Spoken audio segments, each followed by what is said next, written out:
Hello बच्चों, welcome to Diksha classes. मैं आपके साथ आपकी टीचर दीक्षा। बच्चों, हम कर रहे हैं क्लास 7th साइंस। चैप्टर है हमारा चैप्टर नंबर 10th और आपके चैप्टर का नाम है रेस्पिरेशन इन ऑर्गेनिजम्स। ठीक है, सजीवों में श्वसन की क्रिया किस तरीके से होती है। तो हम लास्ट वीडियो में हाफ पार्ट जो है लेसन का वो देख चुके हैं। ठीक है, लेसन आपका थोड़ा अच्छा लंबा था, तो फिर इन इसको 2 पार्ट्स में किया जाएगा। फर्स्ट पार्ट आपको मिल चुका है।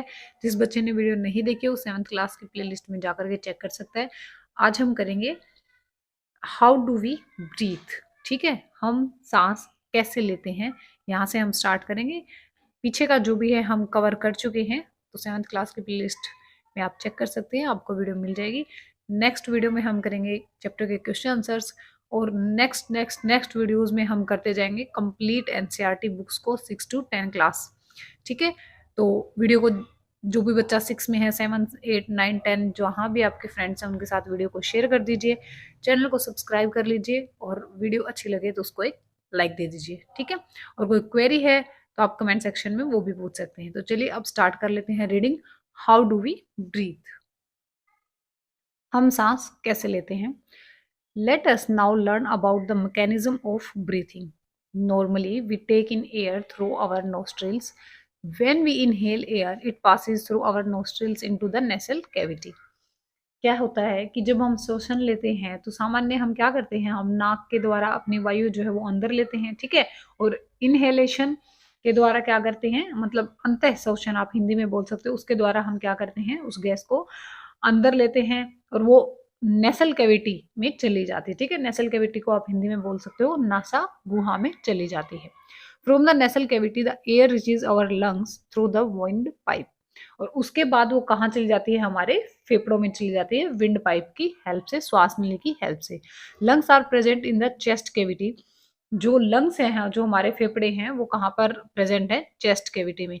This cavity is surrounded by ribs on the sides. A large muscular seat called diaphragm firms the floor of chest cavity. ठीक है, तो जो ये कैविटी है ये किससे सराउंडेड है, रिब्स से। ठीक है, रिब्स क्या होती है, पसलियां, और उसको ये जो मस्कुलर सीट है उसको आप क्या बोलते हैं, डायफ्राम। ठीक है, breathing involves the movement of the diaphragm and the rib cage. ठीक, during inhalation ribs move and up and outward and diaphragm moves down. जब हम इनहेल करते हैं तो जो हमारी रिब्स हैं वो मूव अपवर्ड, ठीक है, एंड आउटवर्ड, और डायफ्राम कैसा करता है, मूव्स डाउन। ठीक है, this movement increase space in your chest cavity and air रसेस into the lungs. इससे क्या होता है कि जो ये जो मूवमेंट होती है इससे आपके चेस्ट कैविटी में स्पेस बन जाता है, जगह बन जाता है, जिसकी वजह से क्या होता है, जो एयर है वो लंग्स तक पहुंच जाती है। The lungs get filled with air. During exhalation, ribs moves down and inward while diaphragm moves up its former position. ठीक है, तो उससे अपोजिट अब काम करेंगे जब हम एक्सहेल करेंगे, जब हम अपनी जो सांस हमने लिया है उसको एज ए कार्बन डाइऑक्साइड के फॉर्म में जब हम उसको बाहर छोड़ेंगे। ठीक है, this reduces the size of chest cavity and air is pushed out of the lungs. ये क्या करेगा, चेस्ट कैविटी की जो साइज है उसको रिड्यूस कर देगा, छोटा कर देगा, और उससे क्या होगा, जो लंग्स हैं उनसे एयर जो है वो बाहर आ जाएगी। These movements in our body can be felt easily. Take a deep breath. Keep your palm on the abdomen. Feel the movement of abdomen. What do you find?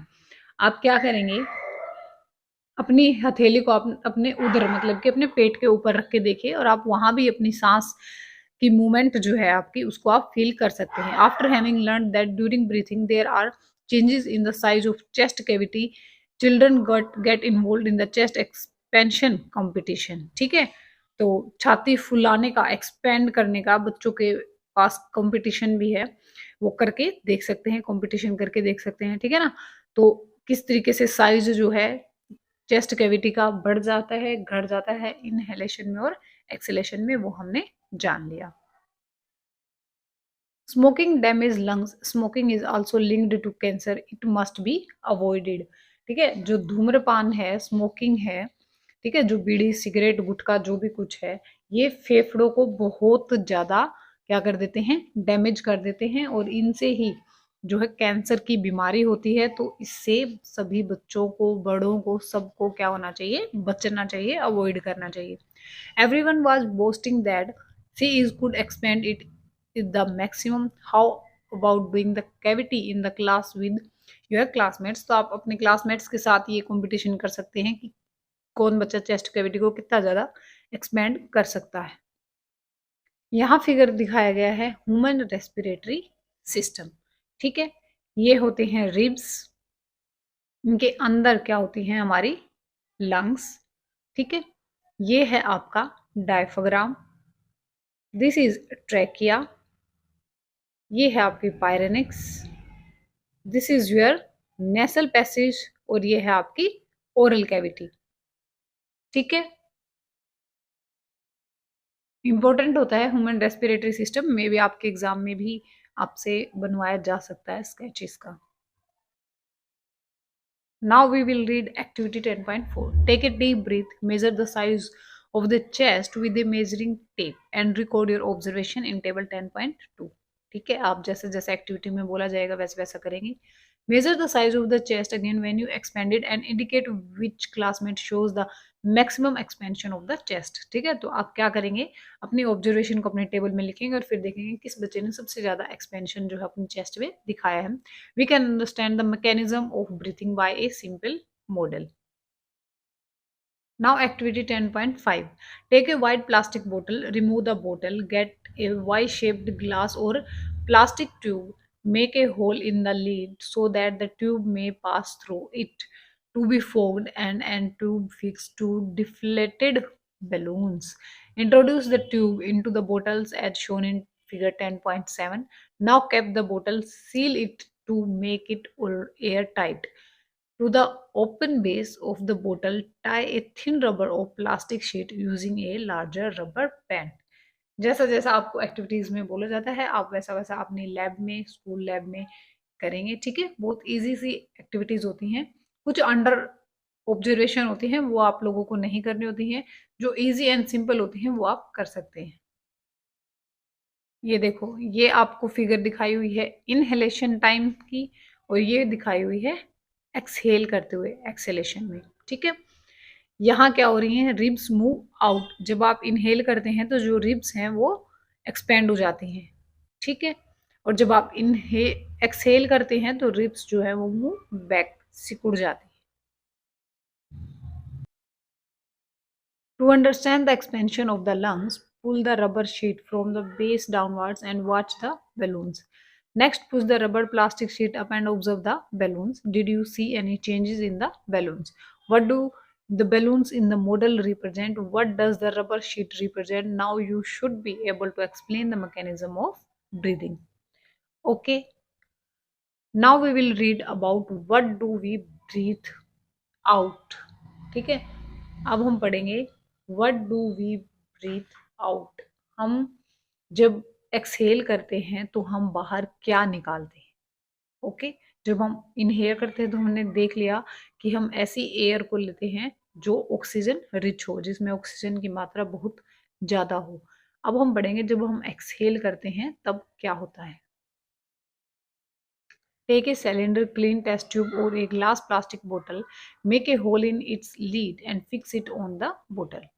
Pour some freshly prepared lime water in the test tube, insert a plastic straw through the hole in the lid in such a way that it dips in lime water. Now blow gently through the straw a few times. Is there a change in the appearance of lime water? Can you explain this change on the basis of what you learned in chapter 6? You are aware that air we inhale or exhale is a mixture of gases. ठीक है ना, mixture of gases होता है, pure oxygen तो हमें नहीं मिल पाती। What do we Excel, तो हम एक्सेल क्या करते हैं, do we exhale only carbon dioxide और a mixture of gases along with it. You must have also observed that if you exhale on a mirror, a film of moisture appear on its surface. From where do these droplets come? ठीक है, जब हम inhale करते हैं तो हमें पता है कि हम एयर को अंदर लेते हैं जो कि क्या हो, रिच इन ऑक्सीजन। ओके, जब वो रिच इन ऑक्सीजन नहीं होती तो हमें दिक्कत होनी शुरू हो जाती है, ये तो हमें पता चल गया। अब पूछा जा रहा है कि जब हम एक्सहेल करते हैं तो हम क्या, कौन सी एयर जो है, किस तरह की गैसेस को हम बाहर निकालते हैं, तो क्या वो सिर्फ एक कार्बन डाइऑक्साइड होती है? नहीं नहीं, वो भी कैसे होती है बच्चों, वो मिक्सचर ऑफ गैसेस, ठीक है, सभी तरह की होती है उसमें। आप कभी भी मिरर के ऊपर क्या करके देखना, एक्सहेल करके देखना, या फिर अपने मुंह से हवा उसके ऊपर आप मारोगे तो क्या होगा, वहां पर आपको वाटर ड्रॉपलेट्स दिखाई देंगी, ठीक है ना। तो इससे हमें क्या पता चल गया कि हम एक्सेल और इनहेल दोनों ही चीजें करते हैं तो मिक्सचर ऑफ गैसेस वहां पर होते हैं। अब हम बढ़ते हैं ब्रीथिंग इन अदर एनिमल्स, ठीक है, अन्य जो जीव जंतु हैं वो किस तरह से क्या करते हैं, सांस लेते हैं। Animals such as elephants, lions, cows, goats, frogs, lizards, snakes, birds have lungs in their chest cavity like the human beings। जो ये सब हैं वो क्या करते हैं, उनके अंदर भी चेस्ट कैविटी होती है ह्यूमंस की तरह। How do other organisms breathe, do they also have lungs like those of human beings, let us find out। तो अब दूसरों के बारे में जानते हैं, जो दूसरे जीव जंतु हैं, इंसेक्ट्स हैं, वो किस तरीके से सांस लेते हैं। फर्स्ट पढ़ते हैं हम कॉकरोच के बारे में। एक cockroach has small opening on the side of its body, other insects also have similar openings, ठीक है। जो कॉकरोच है उसकी बॉडी के साइड में कुछ ओपनिंग्स होती हैं, और कुछ इंसेक्ट और भी हैं जो ऐसी ही ओपनिंग्स उनके शरीर के साइड में रखते हैं। These openings are called spiracles, ठीक है, और इन्हीं ओपनिंग्स को क्या बोला जाता है, स्पायरिकल्स या फिर श्वास रंध्र आप हिंदी में बोल सकते हैं। Insects have a network of air tubes called trachea और for gas exchange. Gas exchange करने के लिए इनमें क्या होता है, एक श्वास प्रणाल, ट्रेकिया आप इसको बोल सकते हैं।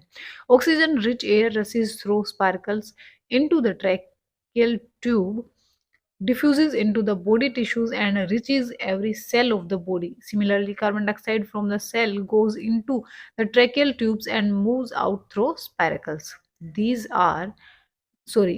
air tubes are trachea are found only in insects and not in any other group of animals। तो इस तरह का जो ट्रैकिया होता है, जो श्वास प्रणाल होता है, ठीक है, जो नालियों का जो जाल सा बिछा होता है, ये सिर्फ किस में पाया जाता है, कीटों में ही पाया जाता है, अन्य किसी भी जंतु में ये नहीं पाया जाता। ओके, ये आपको ट्रैकियल सिस्टम कॉकरोच का दिखाया हुआ है फिगर 10.9 में। अब हम पढ़ेंगे अर्थवॉर्म के बारे में, हिंदी में आप उसको बोलेंगे केचुआ।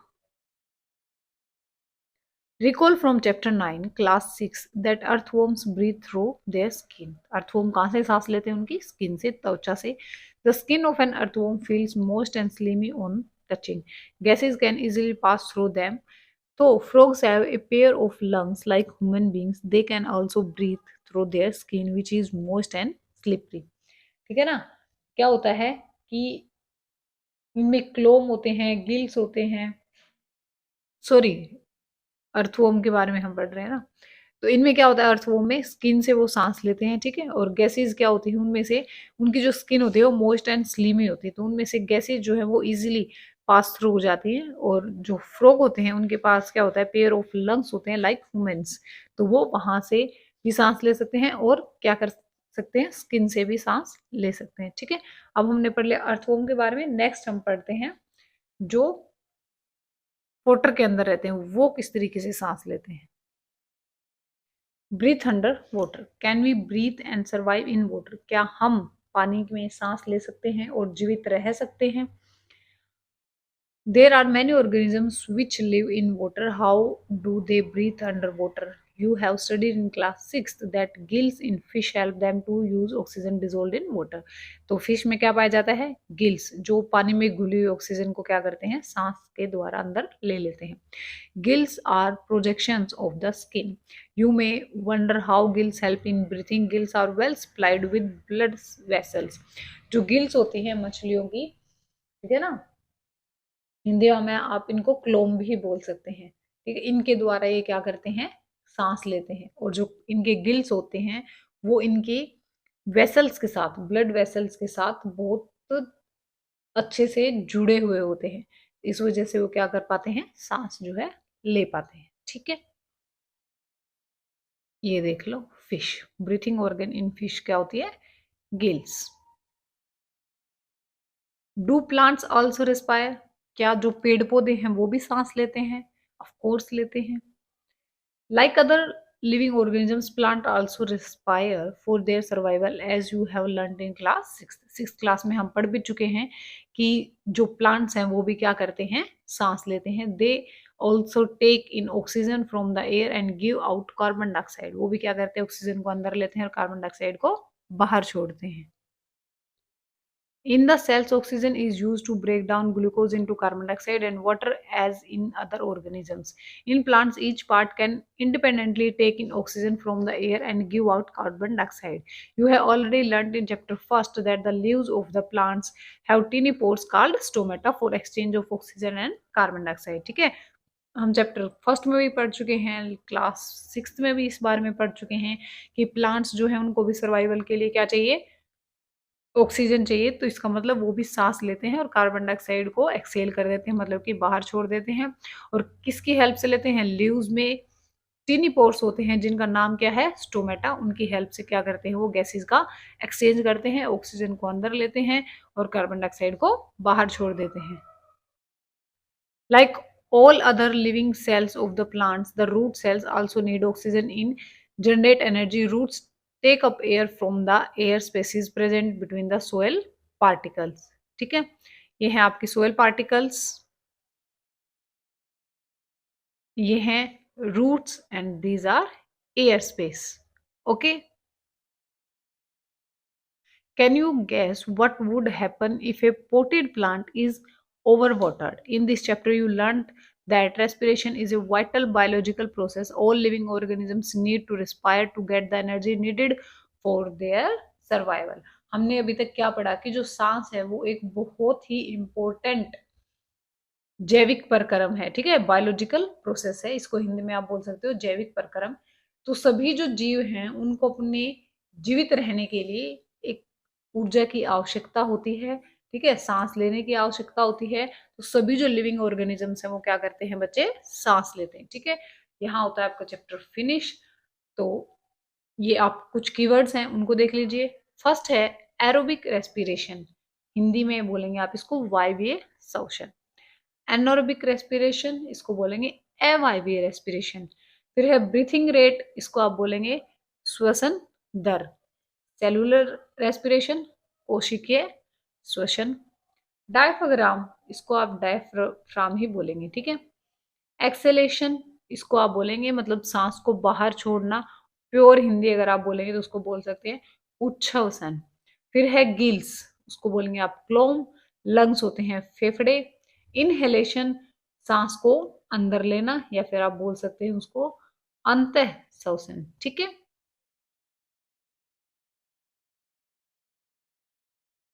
तो यहाँ होता है आपका चैप्टर फिनिश।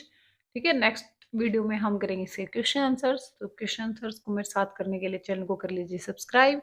अगर आपको वीडियो अच्छी लगी हो, आपको मेरा पढ़ाया हुआ समझ में आता हो, तो आप चैनल को कर लीजिए सब्सक्राइब एंड दोस्तों के साथ वीडियो को कर लीजिए share. Thank you so much.